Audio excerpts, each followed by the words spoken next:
gis nañ ko mel ni ay meeru ñing waaw jiite groupe parlementaire bu Benno Bokk Yaakaar def communiqué def sortie encore gis nañ ko mel ni Djibril War def na sortie moom tamit yàkkaat ci nit ñu lu mel ni xeme pour ñaawlu proposition de loi boo xam ne dafay sanctionner ngóor jigéen mais c'est grave député un député lan mooy rôle am même su fekkoon exécutif bi d'accordul ci loi bi mais député bi loolu yoonam newu ci parce que député bi dafa am ñett yu ko yóbbu assemblée benn mooy représentant au peuple bi di fa voter ay loi député loolu lay def ci assemblée ba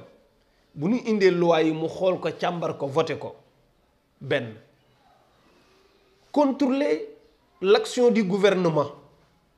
député di contrôler action yu gouvernement bi di teg ndax mi ngi jaar yoon ndax jaarul yoon kii warul nekk complice. Troisième bi mooy di évaluer politique publique bi nga xam ne tey li askan wi waroon a ñëw taxaw di def lii ñuy def nii di wër a ko xool criminalisation di xool li yàq askan wi député yi la waroon ñoom ñooy évaluer politique publique bi ñoom ñooy contrôler l'action du gouvernement ñooy voter loi yi yii ñett mooy rôle député ca assemblée ba luñ ci gis ne war nañ ko yeesalaat ñu def ay proposition de loi pour ñu tabax ko lii seen wàll la woon député boobu bu albatikoo ñëw di xas askan woo xam ne dafa ñëw di ko defal lam waroon a def te defu ko mu di ko fàttalil député yooyu amuñu gàcce moo tax mu tuddee leen ay nagu sarax ñoom la ñu njëkk a jiital ne leen dem leen génn ñu xool ba xam nan la affaire bi demee ñoom ay ballon de sonde lañu malheureusement dañ leen a war a mise en jour xamuñu sax li xew nee nañu code pénal bi sanctionné na ngóor jigéen ba pare même ki ma gën a bett mooy Abdoulaye Makhtar Diop Abdoulaye Makhtar Diop moom tamit député la ci nagu sarax yi la bokk wax na ne moom itam loi bi amul njëriñ parce que fii code pénal bi fi nekk dafa condamné góor jigéen ba pare acte contre nature ñoom ay député lañu mais réew mi sax ñoru leen minimum yow réew mi di la fay wutal la 4x4 30 millions ñii ba 50 millions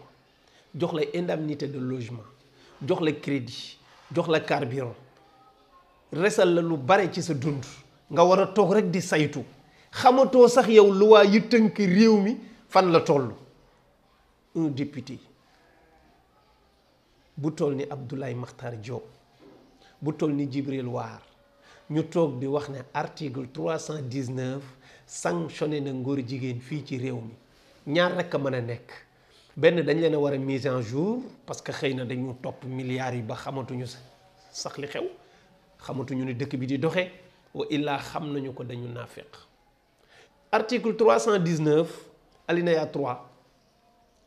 dafa sanctionné acte contre nature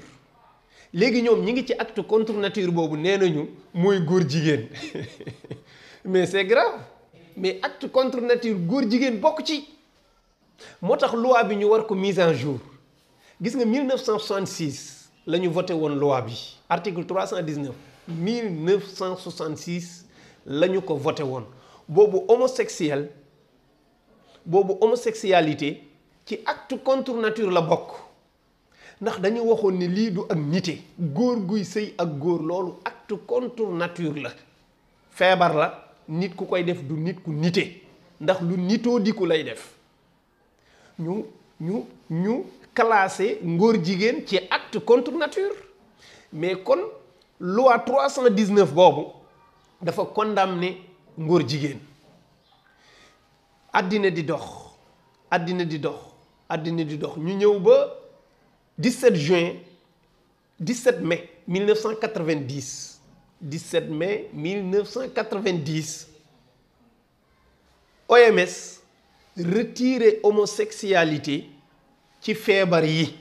wane ne nekkatul acte contre nature. Abdoulaye Makhtar Diop Djibril War Aymérou Gningue Aly Ngouille Ndiaye dama ragal ne dañ leen a war a mise en jour ñooy nagu sarax yi génn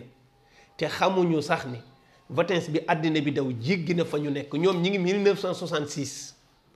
OMS retiré na ak ngóor jigéen na bokkatul ci feebar yi maanaam nekkatul acte contre nature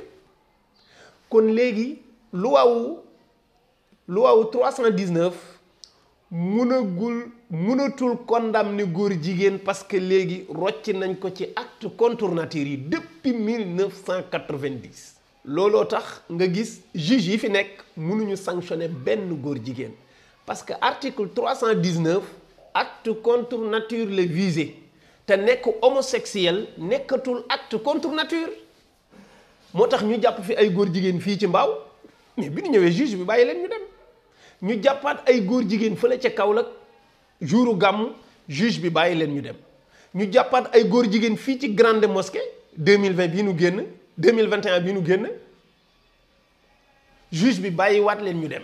ndax homosexualité nekkatul acte contre nature ci gisiinu OMS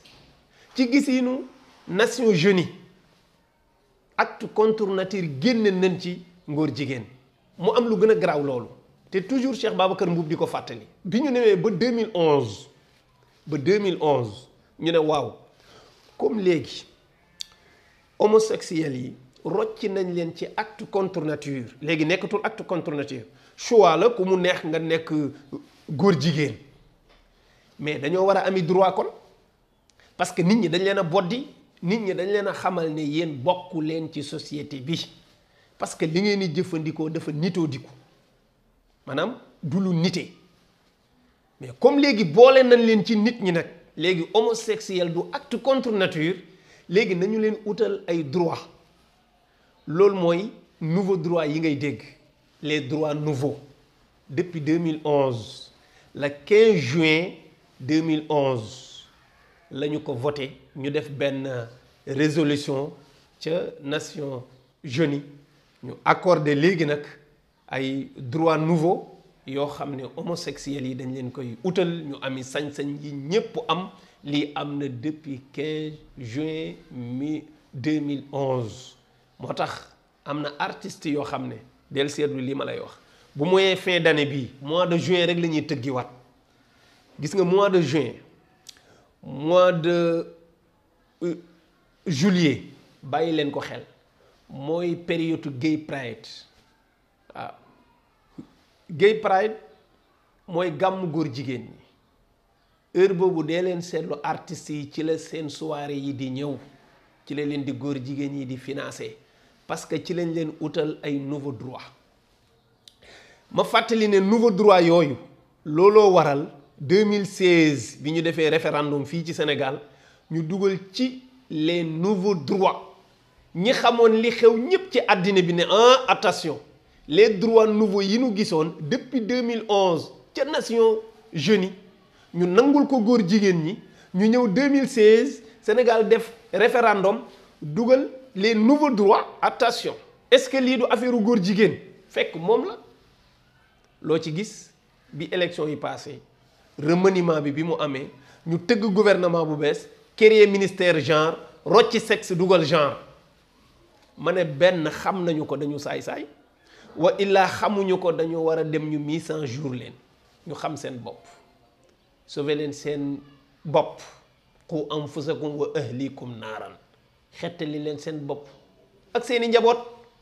mbon gii di ñëw bu ngeen ko bëggee duggee bàmmeel wallahi di ngeen am lu leen metti te yéen a ngi bàyyil seeni njaboot aw xas xam leen seen bopp kon lii moo waral ànd sàmm jikko yi jóg ne loi bi nañ ko mise en jour parce que article 319 alinéa 3 condamneetul homosexualité acte contre nature la condamné te acte contre nature OMS rocci na ko homosexualité OMS rocci na ko ci acte contre nature yi bokkatu ci kon loi bi góor jigéen rëcc na ko looloo tax ñu ne modifier article 319 pour tudd homosexualité exclusivement lesbianisme LGBT daal agenda bi yépp ñu dugal ko ci biir bisexuel transsexuel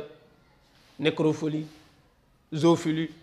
yépp ñu dugal leen ci biir ñu tudd leen exclusivement nga xam ne léegi dootuñu rëccati loi bi képp na leen parce que loi bi da leen a képpoon depuis 1966 ñu ñëw ba 1990 ñu tëb dañ leen a war a capté waat ñu dugalaat leen ci biir Sénégal amul loi bu condamné góor jigéen amul loi bu sanctionné góor jigéen loolu rek mooy coow li. léegi loi bi dem na assemblée, député bu bëgg voteel ku bëggul bàyyil sa affaire la, jarul coow. mais na dugg rek ñu xam ñan ñoo ànd góor jigéen ñi ak ñu àndul ak ñoom. mais loolu amul problème, kenn waxul voté leen ko par la force, mais ñun dañoo am sañ-sañu laaj leen ne menace bii di ñëw ci ñun te yéen la ñu nattoo ngeen wuutuñu di voté loi yi, ñi ngi leen koy dénk na ngeen ko voté. su ngeen ko deful ànd góor jigéen yi, mais allez dem leen, bu leen neexee bu leen sanctionné benn góor jigéen. ñu xam ne ay pro gay ngeen, ñu xam ne ay pro gay ngeen. su ëllëgee askan wi tànn député yu baax ñu ko mën a wuutu ca barab ba di ko voteel ay loi yu méngoog ngëm-ngëmam, ay loi yu méngoog jikkoom,